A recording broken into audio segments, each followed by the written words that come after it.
미래창조과학부가 주최하고 한국과학창의재단 그리고 주한영국문화원이 공동 주관하는 2017 페임랩 코리아를 시작하겠습니다. 미래의 과학 커뮤니케이터들 페임랩어 10인을 본격적으로 만나기 전에 공정한 심사를 맡아주실 심사위원 3분을 소개해드리도록 하겠습니다.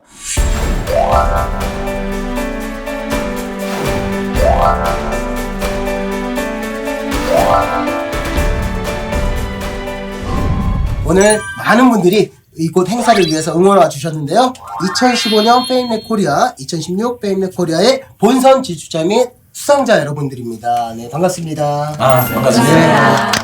첫 번째 참가자의 발표를 들어보겠습니다. SF 영화에 나오는 선과 악의 캐릭터처럼 우리 모두가 가지고 있는 줄기세포에도 천사와 악마가 있다.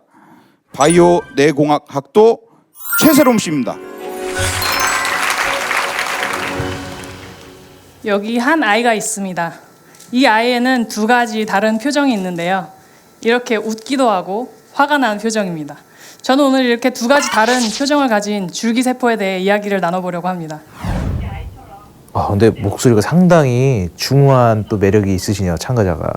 목소리 진짜 중요한 것 같아요. 그러니까. 첫 번째로 착한 줄기세포입니다. 우리는 이 아이처럼 한때 어린 아이였습니다. 조금 더 전으로 돌아가 볼까요? 우리는 엄마 뱃속에서 하나의 작은 세포로 시작을 합니다. 이 세포는 자기와 같은 세포를 마구 만들어내고 그래서 결국 첫 번째 참가자 치고는 되게 말씀 잘하시는 거 아니에요? 이 잘하는 전체를 거죠. 이루고 있는 첫 번째 발표 진짜 떨리죠. 여러 장기들, 폐와 심장과 간, 심지어 이 머리카락까지도 모두 만들어내게 되는데요. 이를 바로 엠브리오닉 스템셀, 즉 배아 줄기세포라고 합니다. 이 배아 줄기세포는 어떤 세포로든지 변화가 가능하여서 만능 줄기세포로 불리우기도 합니다. 모두 자신의 배를 봐주시겠습니까? 우리 배에 있는 이 지방에도 착한 줄기세포가 있다면 믿으시겠습니까? 이를 바로 지방 줄기세포라고 합니다. 현재 이 지방 줄기세포는 많은 치료 목적으로 사용되고 있는데요. 알츠하이머, 파킨슨병, 암종 중에서도 피부암, 유방암 그 외에도 여러 질병을 치료할 수 있다고 알려져 있습니다. 유방암 여러 저 정도면 애교죠. 네. 칭찬을 해서일까요? 지금 긴장한 게 눈에 보일 정도예요. 이제 반대로 저희도 그때 엄청 떨었잖아요. 장난 아니었죠. 이를 바로 캔서 스템셀 암 줄기세포라고 합니다. 보통 암 같은 경우에는 초기에 발견하여서 수술로서 제거를 하고 약물로서 완치를 하는 그런 목적으로 치료가 되어지고 있습니다. 하지만 이 암 줄기세포에서 만들어진 암 같은 경우에는 약물 치료는 불가능하고요. 피부 혈관을 타고 돌아다니면서 이 암을 뿌리고 다니게 됩니다. 결국 사람을 죽음으로 몰아가게 되는 것입니다. 이렇게 아이러니하게도 줄기세포는 암을 만들어내기도 하고 치료를 하기도 합니다. 앞으로 많은 과학자들이 양성되고 이 연구 분야가 활발히 진행될 때 우리의 암 치료 목적에 위한 그런 치료법은 미래는 밝다고 생각합니다. 감사합니다.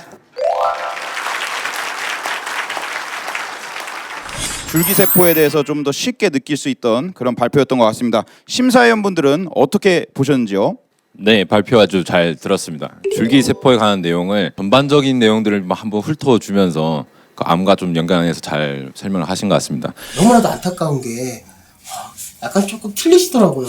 근데 그래도 좀 막 꿋꿋이 이어나가시고 계신데 우리 저 정도는 심사위원들께서 좀 그렇게 봐주시나요? 아니면은 뭐 어떤가요? 저는 저 정도가 아니고 대사를 완전히 까먹었었어요. 네, 그래서 저도 머릿속이 하얘지면서 굉장히 당황을 했는데 심사위원분들도 웃어주시고 관객분들도 이렇게 잘하라고 박수 쳐주셔서 힘을 얻어서 그 다음 걸 계속 이어나갔죠. 그 순간이 굉장히 아쉽기는 했는데 그래도 좋은 경험이었습니다.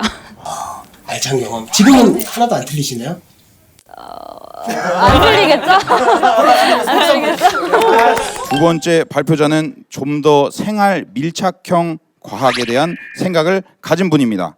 발표 울렁증을 극복하기 위해 2016년 미스 월드 코리아에 출전했던 미녀 미대 언니 최주영 씨를 무대로 모시겠습니다.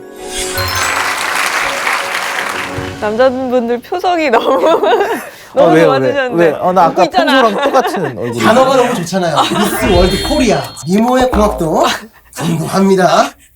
제가 여러분께 질문을 하나 하도록 할게요. 세계의 미녀라고 알려져 있는 클레오파트라와 저에게는 공통점이 하나 있습니다. 무엇일까요? 바로 손톱 치장입니다. 오늘날의 말로는 또 네일아트라고도 하지요. 이 네일아트는 해놓으면 참 예쁩니다. 그런데 이 유지 기간이 일주일도 가지 않았습니다. 얼마 전 어느 화학회사에서 젤 네일아트라는 것을 개발하는데요. 그 젤 네일아트 덕분에 이제는 손톱 위에 이렇게 칠해놔도 그 유지 기간이 한 달씩이나 가게 되었습니다. 저도 그 젤 네일아트를 받고 친구에게 자랑을 했는데요. 듣고 있던 친구가 야, 너 그거 물 같은 액체라는 거 알아? 라고 하는 겁니다. 그래서 놀란 저는 야, 아니 이렇게 딱딱한데 이게 어떻게 액체야? 라고 하면서 저희는 내기를 시작했습니다. 자, 그럼 여러분과도 한번 제가 내기를 해볼까요? 지금 제 손에 있는 네일아트가 액체일까요? 고체일까요? 고체요. 액체. 인생이 갈리는데요. 애꼬체 아니야? 애꼬체? 죄송합니다. 자, 그럼 오늘 우리에게 답변을 해줄 수지 씨를 한번 만나볼 거예요. 자, 그럼 이제 만나보러 갈 건데요. 자, 안녕하세요. 저는 수지입니다. 저는 특히 말하자면 경화수지예요. 저는 제가 생각해도 좀 대단한 것 같아요. 저는 아무리 긁어도 기스가 나지 않고요. 또 이렇게 빛을 받으면 전혀 무대 울렁증이 없으신 것 같이 너무 자연스럽게 하셔서 미스 월드 코리아. 아, 이분들이 정말. 내기를 하셨는데요. 제가 액체인 이유에 대해서는 제 친구들이 이야기를 해줄 거예요. 제 안에 이렇게 빛을 받아야만 일을 하는 친구가 한 명 있어요. 그런데 이 친구가 빛을 받자마자 아주 중요한 일을 하나 시작합니다. 바로 액체 상태의 친구들끼리 만나게 해주는 일인데요. 이 액체 친구들은 너무 가벼워서 고체가 될 수 없습니다. 그래서 함께 만나야지만 뭉쳐있을 수 있습니다. 이렇게 만나는 상황을 놓고서 라디칼 연쇄 반응이라고 합니다. 그런데 이 액체 친구들이 혼자 있을 때는 되게 잘 움직입니다. 근데 이 친구들이 점점 많아지고 손을 잡고 잡다 보면 이렇게 딱딱해지는 것처럼 보입니다. 소품을 들고 되게 크게 움직이시니까 좀 이해가 쉬워지는 것 같아요. 근데 저게 생각보다 무대에서 몸 움직이는 게 우리 다 경험했지만 되게 어렵더라고요. 굳어가지고 거의 뱅글뱅글 그 자리에서 돌게 되는데 약간 소품을 쓰면서 자연스럽게 얘기하는 것도 쉬운 게 아니거든요. 약간. 이런 상황을 두고서 아마 사람들은 저를 안 움직이는 고체구나 라고 생각을 하는데요. 아니에요. 아까보다 조금 덜 하지만 움직이고 있습니다. 이런 상황을 두고 액체가 고체가 되었다라고 하는 것입니다. 자, 그럼 3분 전으로 돌아가서 여러분께 질문을 남길게요. 저는 액체일까요? 고체일까요? 답을 찾으셨나요? 여러분들께서 잘 들어주신 것 같습니다. 심사위원 여러분들은 어떻게 보셨는지요? 네, 먼저 너무 잘 들었습니다. 도입부에서 네. 그 호기심을 좀 자극하면서 이야기를 풀어간 거가 굉장히 인상적이었고요. 또 본인의 연기 실력까지 동원을 해서 재미있게 또 쉽게 풀어서 설명해 주신 거를 굉장히 높이 사고 싶어요. 나는 되게 좋게 보이는 게 이 미대 출신인데 이런 과학을 소통하는 자리에 관심이 있어서 나온다라는 게 어떻게 보면은 다음 페임렛 대회에서도 좀 기대해 볼 만한 사람들이 많이 오시지 않을까라는 생각이 좀 드네요. 참 포장을 멋있게 하시네요. 처음부터 좋게 보셨잖아요. 객관성을 잃으셨습니다. 이번에는 화학 이야기입니다.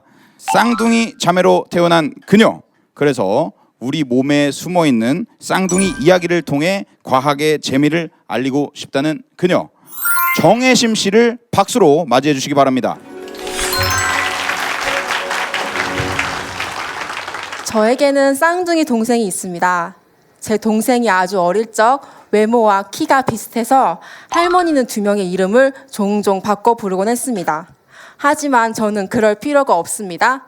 축구하러 갈 사람 외칠 때 한 명은 아주 시큰둥하지만 나머지 한 명은 벌써 운동화 끈을 메고 있습니다. 제 쌍둥이 동생의 이야기는 유기분자의 세계에서도 존재합니다. 제 피부도 제 머리카락도 심지어 우리가 아플 때 먹는 약도 유기분자로 구성되어 있습니다. 여러분 한 분 한 분의 겉모습이 다른 것처럼 유기분자 하나하나도 서로 다르게 생겼습니다. 이게 지금 객석이 원형으로 돼 있으니까 시선을 계속 이렇게 바꿔주고 있네요. 관객이랑 아이 컨택을 네. 하려고 노력하는 모습이 보이네요. 네. 저는 지금 제 두 손을 이용해서 쌍둥이 유기분자를 구별하는 비법을 전수해 드리려고 합니다. 제 오른손과 왼손은 엄지, 검지, 중지, 약지, 새끼손가락의 연결 방식은 동일합니다. 하지만 제 오른손과 왼손은 서로 겹쳐지지가 않습니다. 그런데 소품 말고 자신의 몸을 활용했다는 것도 굉장히 좋은 점 같아요. 맞아요. 저도. 이처럼 두 유기분자를 구성하는 연결 방식은 동일하지만 서로 겹쳐지지 않는 이 관계를 쌍둥이 유기분자 관계에 있다고 합니다. 그리고 이 쌍둥이 유기분자는 물질의 고유한 특성인 끓는 점, 녹는 점, 밀도도 동일합니다. 그런데 왜 우리는 굳이 이 쌍둥이 유기분자를 구별해야 하는 것일까요?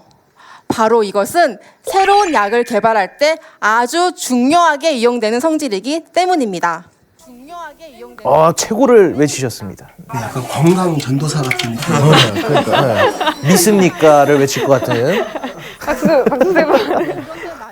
새로운 약을 개발할 때 이 오른손을 인식한다는 것을 알지 못하고 개발하게 된다면 아픈 몸을 고치려고 만든 신약이 되려 독이 될 수도 있습니다. 한 끗 차이가 천지 차이를 만든다. 모두 이 말을 잘 알고 계실 것입니다. 두 유기분자가 서로 겹쳐지지 않는 이것이 바로 한 끗 차이입니다. 3분의 시간이 끝나면 굉장히 아쉽겠어요. 정말 아쉽습니다. 진짜 다시 한 번 하면 좀 더 잘할 수 있을 것 같은데 하는 생각을 아마 보람 씨가 정말 많이 했을 거예요. 그렇죠. 300번도 넘게 연습했는데 너무 아쉬워요. 괜찮아요. 저에겐 2018년도 페임랩 있잖아요. 네, 많이 떨리죠? 아니요. 굉장히 이야기를 부드럽게 전개하는 모습이 굉장히 인상적이었고요. 굉장히 재밌게 손을 쫙쫙 펴가면서 이렇게 설명을 해주신 정혜심 씨였습니다. 네 번째 페임레버가 의지박약의 이야기를 과학적으로 설명해 준다고 합니다. 학생 모델과 아프리카 TV BJ로도 활동 중인 그녀 차진 씨를 박수로 맞이해 주시기 바랍니다. 오늘 나오는 분들의 스펙들이 진짜 특이하다. 대단하세요. 뭐 과학 소통하는 사람들 뭐 기본적으로 아프리카에서 방송 한번 하는 게 또 요즘 또 추세 아닙니까? 몇 번씩 다 나오죠. 당연히 별풍도 받고. 그렇죠. 별풍선 다들 받아보셨잖아요, 그죠? 여러분, 노래 한 소절 불러드리겠습니다. 어쩌면 내 맘인데 왜 내 맘대로 할 수 없는 건 왜? 어머나. 우와. 잘하는데? 너무 상큼하다. 어머니의 마음으로 쳐다보시는 것 같아요. 요즘 말로 과즙녀라 하죠. 과즙녀. 아, 그런 말도 있어? 신세대입니다. 저는. 살면서 나 자신이 내 맘대로 되지 않아 의지박약이라며 자책했던 경험 모두들 가지고 계실 거예요. 정말 우리는 의지박약일까요? 근데 약간 카메라 샷을 되게 그러니까. 즐기는 것 같아요. 그러게요. 역시 BJ. 그래서 그런가 봐. 원래 일반인들 이렇게 카메라 보는 게 상당히 어색하거든요. 저도 되게 지금 막 봐도 막 쳐다볼 수가 없고 막 그렇단 말이죠. 일반인 맞으세요? 네, 일반인이세요. 네. 우리는 의지로 어느 정도 행동을 조절할 수 있습니다. 하지만 우리의 신체 활동을 조절하는 화학물질 호르몬 때문에 항상 행동을 의지만으로 조절하기는 조금 어렵습니다. 호르몬은 우리 몸에서 비타민의 합성도, 스트레스의 조절도, 면역 기능도 호르몬이 담당하고 있습니다. 뿐만 아니라 혈압과 체온의 유지, 성장을 책임지고 또 우리의 소변량을 조절하는 일 역시 호르몬이 담당하고 있지만 가끔 우리의 행동에도 영향을 미칩니다. 대낮에 너무 졸려서 고생했던 경험 다들 있으실 거예요. 우리 몸에는 스트레스에 대항하고 에너지를 주는 호르몬이 있는데요. 이 호르몬은 낮에 많이 분비되다가 점점 분비량이 줄어들면서 우리를 졸리게 합니다. 이 호르몬이 낮에도 조금만 분비된다면 아마 우리는 낮에 힘들어서 고생을 하게 될 거예요. 이번 참가자분들은 진짜 손 제스처도 너무 자연스럽고 동선도 좋으시고 춤도 잘 추시고. 아, 그러니까. 반대로 한번 생각해 볼까요? 우리 잘밤이 되었는데도 잠에 들지 못했던 경험 역시 다들 가지고 계실 거예요. 우리 몸에는 수면을 유도하는 호르몬이 있는데 이 호르몬은 밤에 많이 분비됩니다. 하지만 밤에도 이 호르몬이 조금만 분비된다면 우리는 잘밤이 되어도 쉽게 잠들지 못하겠죠? 그러면은 이 호르몬을 이길 방법은 없는 걸까요? 호르몬은 우리의 외부 자극에 영향을 받습니다. 우리 외부 자극에 따라서 호르몬의 분비량이 조절되는데요. 앞서 말씀드린 두 호르몬은 우리 눈에 들어오는 빛의 양에 영향을 받아 분비량을 조절해줍니다. 수면을 조절하고 싶으시다면 호르몬의 조절을 위해 우리 눈에 들어오는 빛의 양을 조절해주면 되겠죠? 나 자신이 내 마음대로 되지 않을 때 의지 박약이라며 자책만 하지 마시고 우리 어떤 자극이 나에게 영향을 주고 있는지 주위 환경을 이렇게 둘러보시고 아까 제가 말씀드린 호르몬을 한번 떠올려 주세요. 감사합니다. 네, 우리 참가자께서 또 춤을 또 깜찍하게 보여줬단 말이에요. 또 우리 춤하면 또 네, 춤하면 빠질 수가 없는 분이 좀 계시지 않겠습니까? 저희 2016년 페임랩에서 네. 2014년을 뒤흔들었던 이 위아래 댄스로 좌중을 사로잡았던 분이 계세요. 위아래 그 댄스로? 한이, EXID. 저희가 그런 얼굴 나오면 네, 박수. 나오세요. 이렇게 뜨시면 제가 갑자기 나갈 수밖에 없는데. 박수! 그러니까 이게 가짜 춤이에요. 이런 춤이 아닌데 여기까지 하겠습니다. 죄송합니다. 스티브 잡스가 100세 시대를 살지 못한 것을 안타까워하는 의대생, 우리 몸속 세포들이 보내는 특별한 택배의 원리를 배달해줄 이선호 씨를 무대 위로 모시겠습니다. 여러분들이 가지고 있는 스마트폰을 있게 한 장본인 하면 누가 떠오르나요? 잡스죠. 하지만 잡스는 안타깝게도 5년 전 암으로 세상을 떠났습니다. 잡스가 10년만 늦게 태어났더라면 상황은 달라졌을 겁니다. 처음 남성분이잖아요. 그래서 그런지 약간 좀 박력이 좀 느껴지는 것 같아요. 잘생기셨어요. 약간. 아까 미스월드 얘기할 때 비해 너무 영혼이 없는 것 같은데. 바로 이 세포가 가지고 있는 엑소좀이라고 불리는 작은 택배가 잡스를 살릴 수 있었는데요. 이 작은 택배인 엑소좀은 세포의 작은 아바타라고 생각하면 되겠죠. 이렇게 분비가 된 엑소좀 택배는 세포가 가지고 있는 물질을 다른 세포로 잘 전달함으로써 이 다른 세포의 특성마저도 바꿔줄 수 있는 것입니다. 재밌는 점은 암세포도 똑같이 의문의 택배를 끊임없이 보낸다는 겁니다. 혈관을 통해서 온몸을 돌아다니면서 암세포가 침투할 수 있는 환경을 저게 발광을 하네. 저렇게 쓰일 줄은 몰랐습니다. 저 아래 달린 두 개가 저렇게 발광할 줄은 정말 몰랐어요. 아, 네, 알겠습니다. 하지만 우리 과학자들은 엑소좀 택배를 이용해서 조기에 암 진단을 해보자라는 역발상을 한 것이죠. 저기 엑소점이라는 단어가 되게 그 가수도 연상되고 되게 그래서 좋은 것 좋았구나. 같아요. 그러니까. 더 이상의 춤은 좋지 않은 것 같습니다. 엑소좀 택배가 혈관을 통해서 온몸을 돌아다니면서 저 암세포가 보낸 택배예요 라고 끊임없이 우리에게 메시지를 보내주고 있다는 사실을, 즉 피 한 방울 뽑아서 이 속에 이 암세포만이 가지고 있는 독특한 물질을 포장하고 있는 이 엑소좀 택배가 있는지 없는지만 확인함으로써 보다 쉽고 그리고 조기에 암 진단을 할 수 있는 시대가 온 것입니다.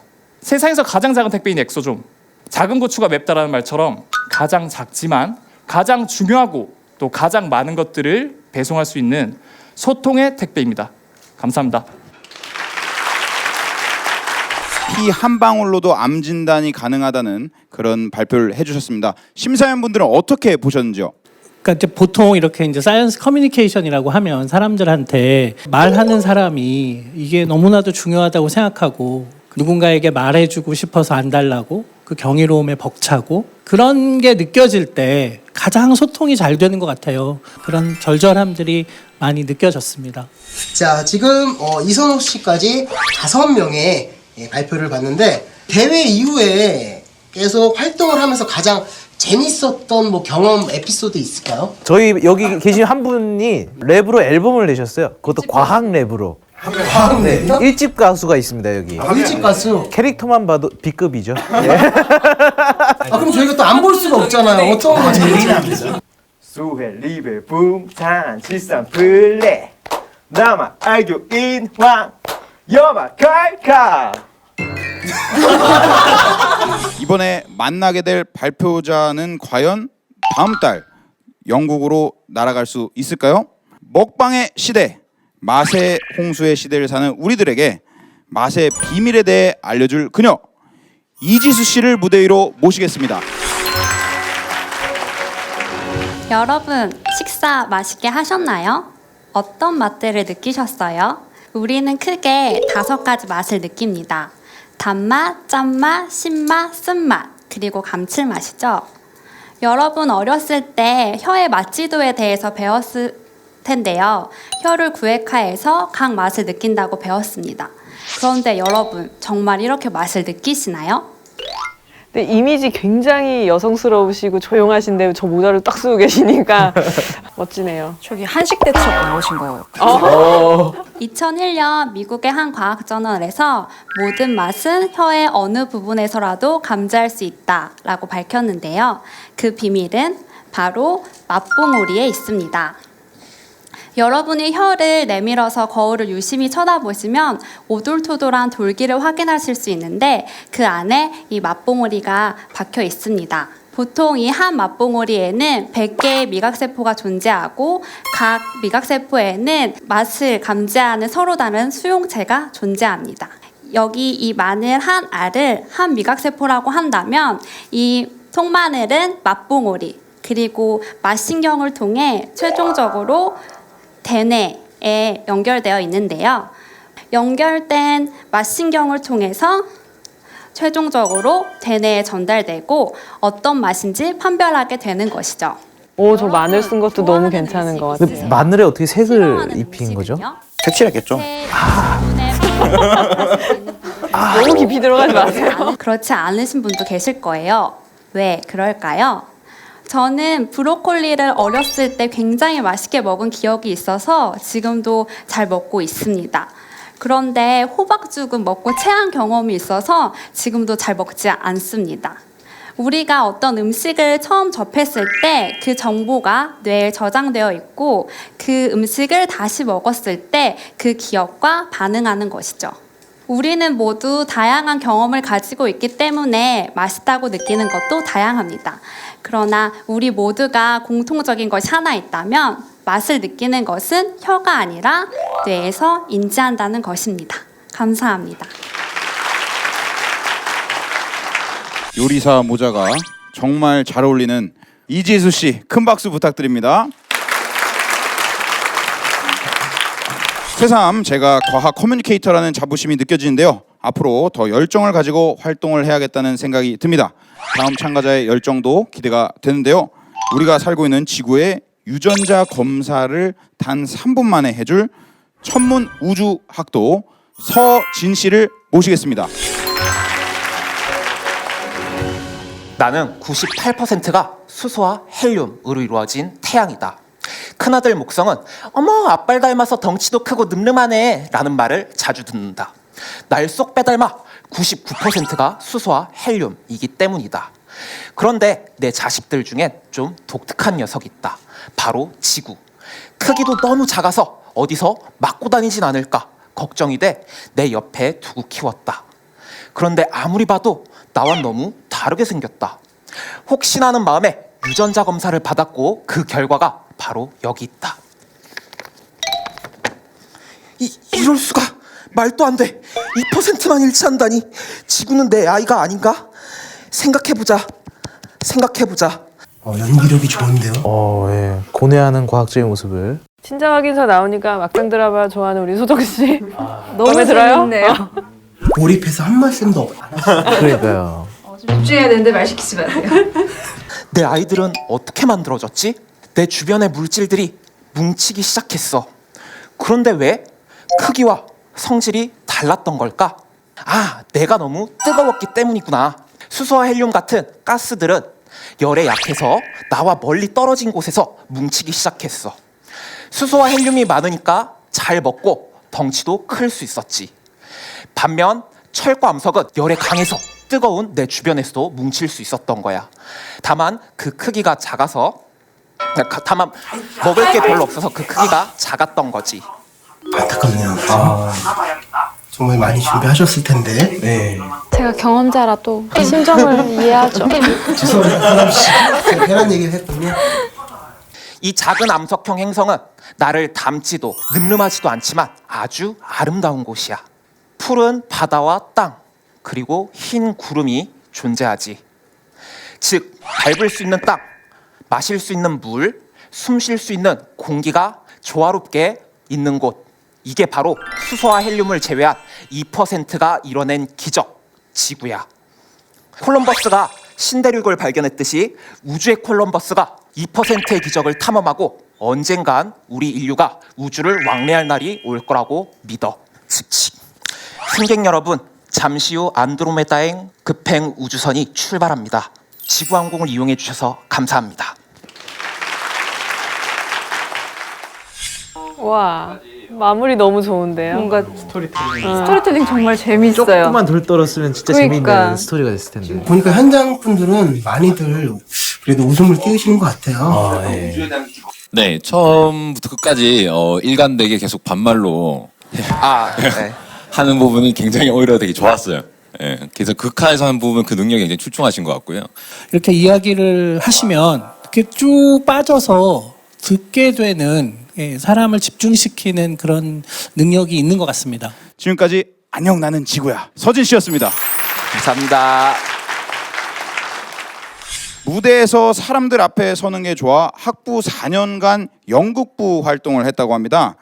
무대를 즐기면서 우리 사회에 도움이 되는 과학 연구자가 되고 싶다는 문원식 씨를 박수로 맞이해 주시기 바랍니다.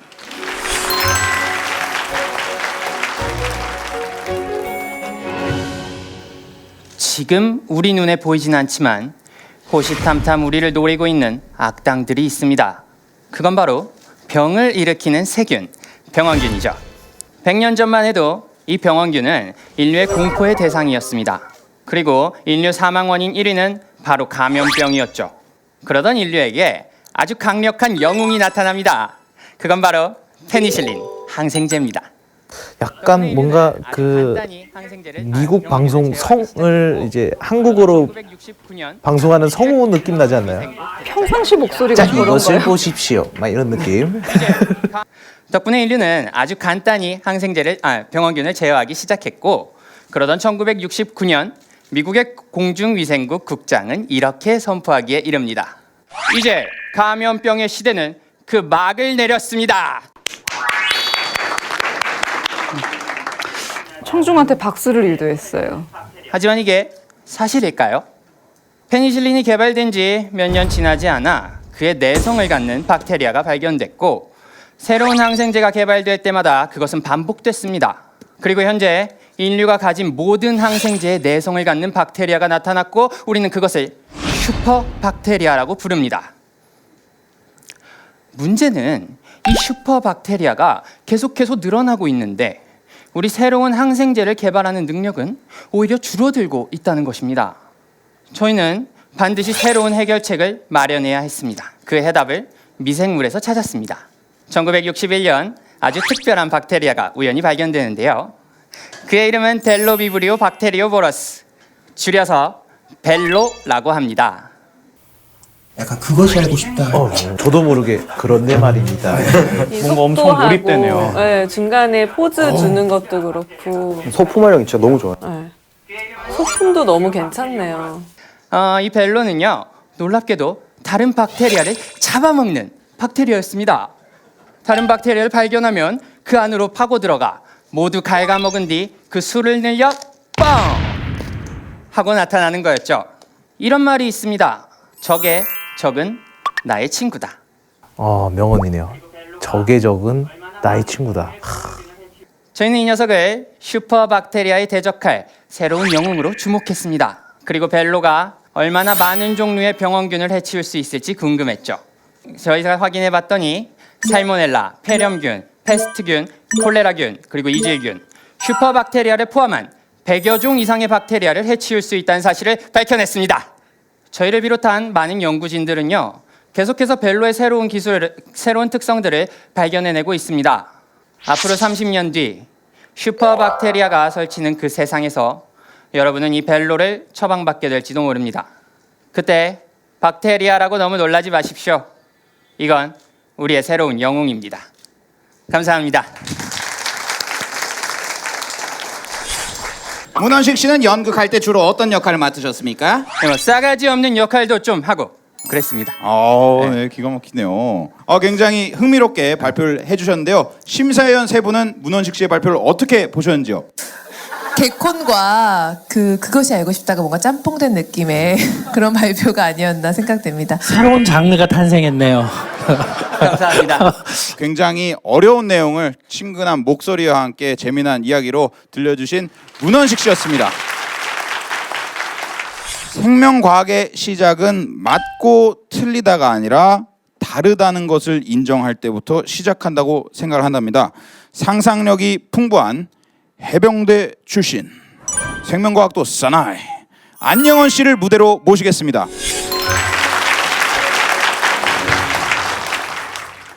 사무라이로 태어나서 할 일도 현빈이야? 뭐 해병대 사나이 이렇게 소개를 해주셨는데 와 어떤 분일지 기대가 됩니다.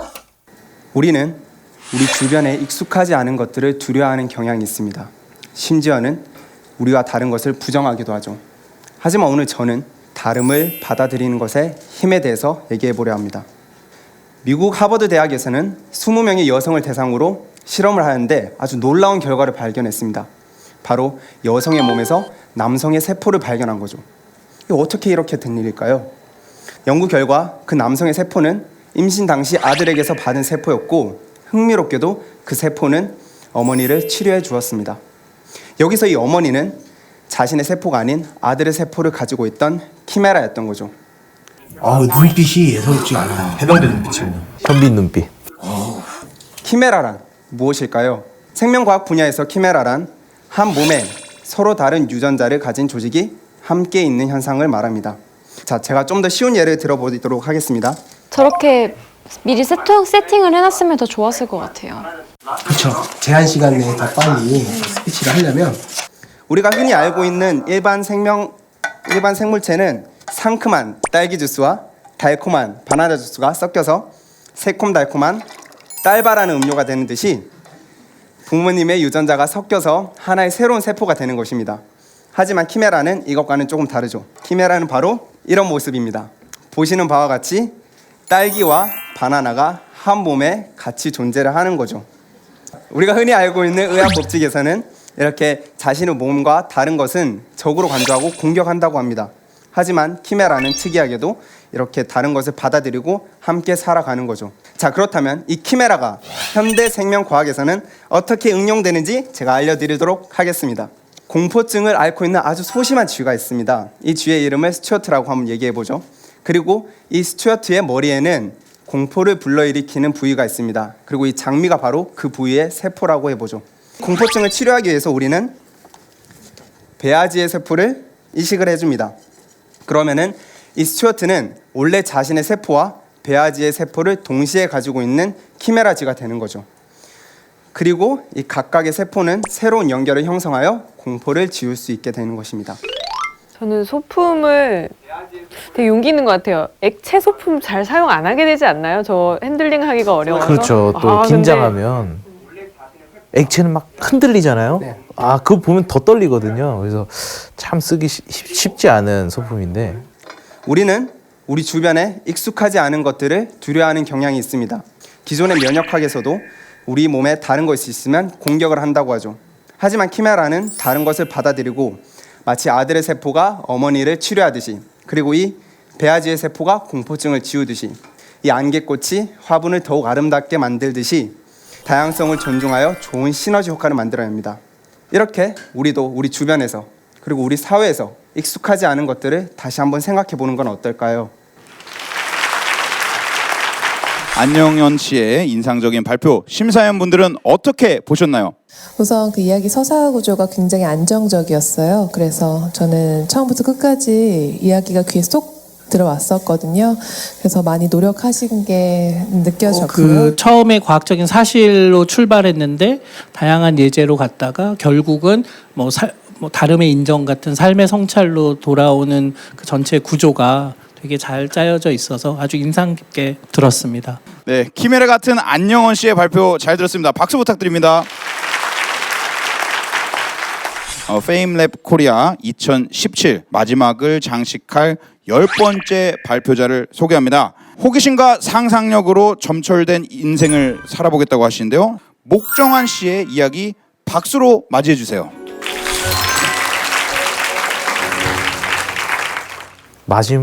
마지막대로 또 떨리거든요, 이게. 네.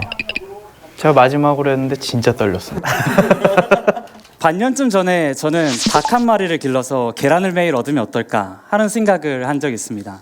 그래서 마트에 가서 유정란을 사왔죠. 유정란이 부화되기 위해서는 37에서 39도 사이의 온도가 일정하게 유지돼야 됩니다. 방에 와서 둘러보다가 바로 이 노트북 어댑터를 발견했습니다. 저는 이걸 아이스박스에 넣고 게임 하나를 실행시켜 봤더니 정확히 37도가 되더군요. 그리고 3주 후 저는 예쁜 병아리를 한 마리 얻을 수 있었습니다. 깜짝이야. 나 속았잖아 지금. 아쉽게도 스탁이었지만 행복하게 잘 살아가고 있습니다. 대충대충 허술하게 만든 것 같은 이 부화기에서 한 생명체가 탄생했습니다. 그렇다면 이것이 생명이 탄생하는 과정이 대충대충 일어난다 라는 걸 뜻하게 될까요? 결코 그렇지 않죠. 이것은 오히려 이 계란 안에 생명이 탄생할 치밀한 계획이 이미 들어있었다라는 것을 뜻하게 되는 겁니다. 사람의 경우를 한번 생각해 볼까요? 정자와 난자가 만나서 수정란이 되는데 그 크기는 이 재채기 입자 하나만큼이나 작습니다. 이렇게 작은 하나의 세포가 30조에서 40조 개의 세포로 늘어나는 거죠. 아기는 태어날 때 거의 모든 기관을 가지고 태어나게 됩니다. 그러면 그 기관은 누가 만들어주는 걸까요? 태아가 엄마 뱃속에서 여기 힘줄이 돼야 되는데 여기 근육이 돼야 하는데 하면서 만든 걸까요? 그렇지 않죠. 사실은 그 안에 있는 세포들 스스로가 만들어 간 거라는 겁니다. 그렇다면 세포들은 어떤 기관이 되어야 할지 어떻게 알 수 있었을까요? 거기엔 크게 두 가지 방법이 있는데, 먼저 세포는 주변을 잘 둘러봅니다. 주변을 잘 보고 온도는 적절한지 다른 환경들은 괜찮은지 그 주변 세포들이 어떤 기관이 되어져 가고 있는지를 보고 거기에 맞춰서 발달하게 되죠. 두 번째 비결은 세포가 가진 유전자에 있는데요. 자, 아름다운 무도회장을 한번 생각해 볼까요? 그리고 그곳에 2만 가지 서로 다른 조명이 있다라고 해봅시다. 어떤 조명이 켜지고 어떤 조명이 꺼지느냐에 따라서 그 공간의 분위기는 굉장히 달라지겠죠. 세포의 경우도 똑같습니다. 어떤 유전자가 켜지고 어떤 유전자가 꺼지냐에 따라서 그 세포가 발달할 수 있는 기관이 달라지는 거죠. 바로 이런 방법을 통해서 우리 몸에 있는 수많은 조직들과 다양한 기관들이 생겨나게 됩니다. 저분은 아마추어라고 하기엔 너무 자연스럽고 너무 잘 얘기를 잘 하시네요. 그리고 되게 감정 표현이 되게 다채로워서 상당히 좀 집중하게 하는 매력이 있는 것 같습니다. 이런 식으로 우리가 하나의 세포에서 한 생명체가 탄생하는 과정을 발생이라고 하고, 우리는 발생의 원리를 연구함을 통해서 선천적인 기형이나 유전병과 같은 아픔, 그리고 그것을 싸울 용기와 지식을 얻어가게 되죠. 저는 연구를 할 때 늘 한 가지 생각을 합니다. 이거 내가 다 했던 거다. 엄마 뱃속에서 직접 다 해봤던 거다. 단지 잊어버린 것을 기억하고 있을 뿐이다. 한 세포의 치밀한 계획, 그 아름다운 계획의 결과물이 바로 당신 그리고 우리들이라는 것을 기억해 주셨으면 좋겠습니다. 감사합니다. 감사합니다. 마지막 멘트가 너무 멋있네요. 대박. TV 소설 같네. 마지막 참가자에게도 박수. 박수가 절로 나오네요. 네, 맞아요. 네, 개인적으로는 굉장히 좀 빠져들면서 봤어요. 왜냐하면은 뭐 이게 내용도 내용이지만 이 발표자분께서 이쪽 분야에 대해서 굉장히 사랑한다는 그런 느낌을 제가 좀 받았거든요. 진심은 통한다고 하잖아요. 그래서 굉장히 잘 들었습니다. 그 사람이 느끼는 게 다 비슷한 것 같아요. 저도 이렇게 앞서 말씀해 주셨던 것처럼 이야기를 듣는데 그 진실된 그런 내면의 힘이랄까요? 그런 것들이 좀 많이 느껴져서 좋았고요. 굉장히 발성이 자연스러워요. 그럼에도 불구하고 이상하지 않고 그리고 눈이 되게 절절해서 빠져들게 이야기를 하시는 것 같고 그리고 일반인에게 과학을 이야기할 때 진짜 중요한 것 중에 하나가 그 스토리텔링이거든요. 그런데 처음 이 이야기의 시작부터 흥미를 끄는 이야기로 시작해서 과학적 사실들을 알려주고 마지막에 생명의 경이로움 같은 한 방을 탁 날리는 그 전체 구조가 되게 잘 짜여져 있다는 생각이 좀 들었습니다. 네, 10명의 발표자들을 모두 이렇게 봤는데요. 우리 선배님으로서 오늘 누가 대상을 받을 것 같습니까? 모두 10명이 대상 아닐까요? 정말 판에다 핀. 진짜 영혼 없다 진짜. 아니 그러니까 제가 이제 정말 이게 상의 의미가 없는 게 정말 이미 커뮤니케이터가 된 게 대상입니다. 없던 걸로 하죠. 우수상 발표를 진행하도록 하겠습니다. 네, 미생물의 능력에 대해 발표하신 문원식 씨입니다. 큰 박수 맞아주세요. 이어서 페임랩 코리아 최우수상 시상이 있겠습니다. 생명공학 사나이 키메라에 대해 발표하신 안영원 씨입니다. 큰 박수 맞아주세요. 네, 여러분 2017년 페임랩 코리아 대상 왼쪽 어깨에 병아리를 품은 교회 오빠 목정아님입니다. 축하드립니다. 네, 큰 박수 부탁드립니다. 네, 여러분들 내년에도 우리를 과학은 어렵다는 편견에서 구출해줄 더 많은 과학 커뮤니케이터들을 발굴되길 기대하면서 내년까지 1년이나 어떻게 기다릴까요? 잘. 그럼 마지막으로 파이팅하고 마무리 짓도록 하겠습니다. 페임랩 코리아 파이팅! 시청해주셔서 감사합니다.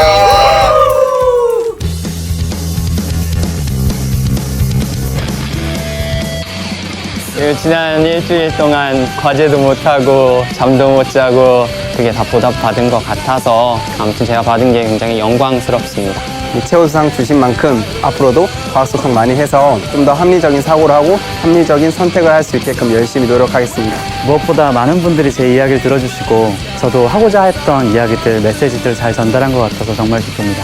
이제 한국의 대표로 준비해서 국제대회에서 발표를 하게 될 텐데 최선을 다해서 노력하고 좋은 성과 거두도록 하겠습니다. 과학적인 사고도 하고 논리적인 합리적인 사고도 하려고 그러면은 과학에 대해서 진정으로 이해를 하고 그거에 근거해서 사고하고 행동하고 그래야 된다고 생각을 하는데 기술 그 자체를 탐구해 보면서 또 다른 그 흥미와 지식의 세계에 빠져들 수 있는 그런 좋은 기회이기도 한 것 같습니다. I hope that Korea will continue to play a really important role as a participant in FameLab International, and I look forward to hearing about how the 3 wonderful participants this year do in the Cheltenham Science Festival in the UK. 페임랩 파이팅! 파이팅! 페임랩 파이팅!